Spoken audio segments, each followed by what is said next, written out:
আজি অসম চৰকাৰে ঘোষণা কৰিছে অৰুণোদয় 3.0 গতিকে ইয়াৰ কাৰণে ধন্যবাদ জ্ঞাপন কৰিছোঁ। আৰু মোৰ সমষ্টিত বিশেষকৈ মোৰ সমষ্টিত 3 লাখ আপোনাৰ জনসংখ্যা ভোটাৰ আছে।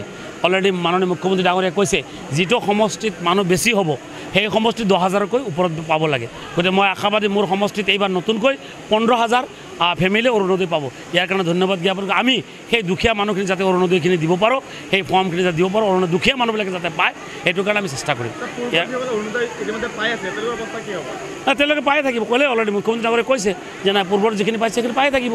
নতুনকৈ আৰু মানে আপোনাৰ দি আছে 10,000কৈ প্ৰত্যেক সমষ্টিত। মোৰ দলগাঁও সমষ্টিত যিহেতু 3 লাখৰ ওপৰত ভোটাৰ আছে গতিকে মই আপোনাৰ 15,000 মান পাম। গতিকে 15,000 দুখীয়া পৰিয়ালে পাব। আৰু ৰেচন কাৰ্ডত খেলি মেলি হৈছে আপোনালোকে গম পায়। আপোনালোকে আগতে এটা এলিগেশ্যন আনিছে যে যিসকল ডিলাৰ আছে ডিলাৰসকল পইচা দি কিনে ৰেচন কাৰ্ড বনাই আছে। গতিকে এইবাৰ মই উপায়ুক্ত মহোদয়ক প্লাছ আপোনাৰ ফুড এণ্ড চিভিল ছাপ্লাই মিনিষ্টাৰক মই ব্যক্তিগতভাৱে অনুৰোধ কৰিছোঁ যাতে এইবাৰ যি ছিষ্টেম যিটো আছে দুখীয়া মানুহ যাতে পায় সেইখিনি পোৱাৰ কাৰণে বিধি ব্যৱস্থা কৰিব লাগে। আৰু এইবাৰ যাতে খেলি মেলি কৰিব নোৱাৰে এই ক্ষেত্ৰত চোকা দৃষ্টি ৰাখিবৰ কাৰণে মই অনুৰোধ কৰিছোঁ। ৰেচন কাৰ্ডৰ ক্ষেত্ৰত কিন্তু ক'বলৈ দলগাঁৱৰ বিভিন্ন অঞ্চলৰ বহুত দুখীয়া মানুহে বাদ পৰি গৈছে, এতিয়া বাদ পৰিছে। সেইকাৰণে আমি এইবাৰ খুব সতৰ্কতা অৱলম্বন কৰি যাতে কোনো পধ্যেই যাতে ধনী মানুহে ৰেচন কাৰ্ড নাপায়, দুখীয়া মানুহবিলাকে পায়। যিবিলাক আপোনাৰ বিৰত হৈ আছে ৰেচন কাৰ্ডৰ পৰা বঞ্চিত হৈ তেখেতসকলক ৰেচন কাৰ্ড পাব লাগে। এই ক্ষেত্ৰত আমি পৰ্যাপ্ত পৰিমাণে আমি কষ্ট কৰিম। আমি সেইবিলাক মানুহক ৰেচন কাৰ্ড দিয়াৰ কাৰণে বিধি ব্যৱস্থা কৰিম।